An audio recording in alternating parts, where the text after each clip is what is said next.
was with you. Hey guys, it's Sophie. Welcome back to my channel, and if you're new here, welcome.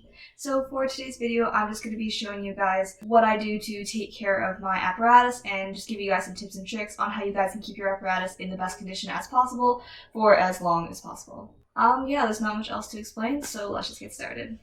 Okay, so we're going to start off with the hoop. So at first, hoops used to be taped with a layer of white electrical tape at first, and then your colored layer, and then a layer of clear tape on top. But because of some new regulations now, hoops, before you put tape on them, have to be 300 grams, or at least for the senior sized hoops.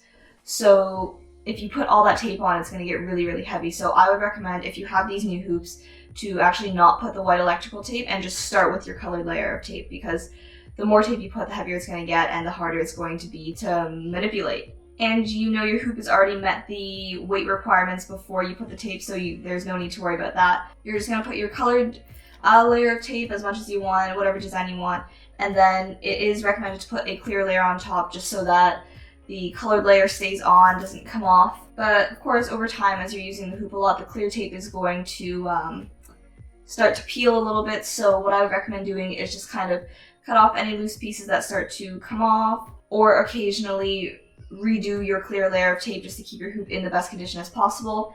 And like I've mentioned in another video, all of these new apparatus have to have a stamp of verification, so that includes the FIG proof logo as well as the manufacturer's logo.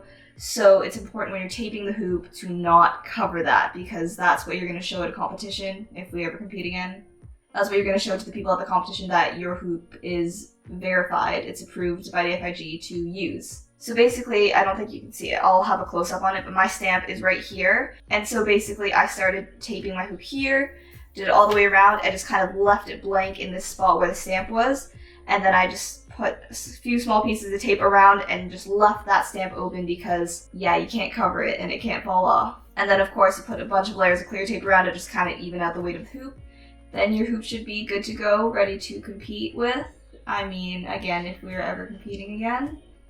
But yeah, that's about it for the hoop. Next up, we're moving on to the ball. So my ball is actually currently broken. I have a piece of tape on it, just to keep the air from coming out. But with ball, there isn't much to do with it. Just every now and then, because when you're using the ball a lot, when it's going on the carpet, maybe rolling off onto the floor into some dirty corners, I don't know. But the ball can get pretty dirty and dusty, and it can make it pretty slippery and hard to grip. So with the ball, you would every now and then just wash it in the sink, just kind of rinse it off, put some soap on it, dry it off, and that's basically it. There's not much else to do with the ball. Obviously, over time, it's gonna kind of discolor a little bit. Like, I don't know if you guys can tell, but I think my ball is starting to get a little bit more yellow. That tends to happen to a lot of these kind of balls, but washing it frequently is the main thing, I would say, for keeping your ball in good condition. So up next, we've got clubs. And so like hoop, you can tape the clubs however you want with whatever colors. And because of that, you're going to have kind of the same situation as the hoop, with the tape peeling off every now and then. So as you guys can see, my clubs are in pretty rough condition right now. The tape is peeling off everywhere. The piece of tape that's covering my verification stamp is peeling off, and the verification stamp is peeling off with the tape. And so they're not in the greatest condition right now. But like with the hoop, you can always trim off the loose pieces of tape with the clubs and occasionally just retape it all together, at least with the clear tape layer.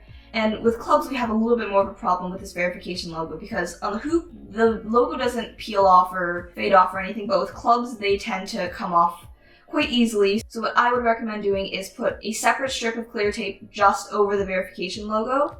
And then what you would do from there is tape everything around it so that you have that one piece of tape that's over the logo, and keep that piece of tape on, because I think once you peel off that piece of tape, the logo's going to come off with it. So yeah, you really got to try to keep that piece of tape on. That's what I'm doing, and we're encountering a bit of a problem right now. And one more thing, I think I did this as well, a couple of people have told me about this, but even putting a bit of clear nail polish on top of the logo might help stay on a little bit longer. And yeah, I think that's helped me, and then along with the tape, my logo has stayed on. I've had these clubs for a good year, more than a year now. So yeah, it's been really helpful. We just gotta make sure this tape doesn't fall off, or else I'm gonna lose the logo and need some new clubs.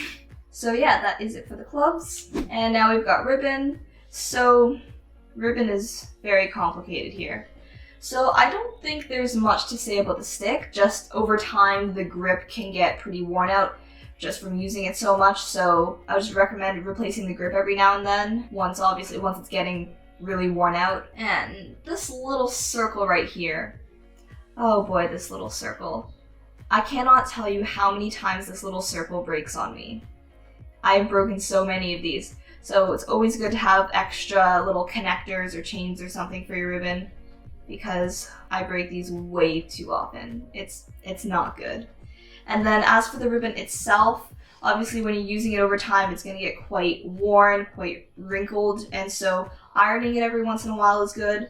And then also, like my ribbon here, the end can get quite frayed. It's really fallen apart at the end here.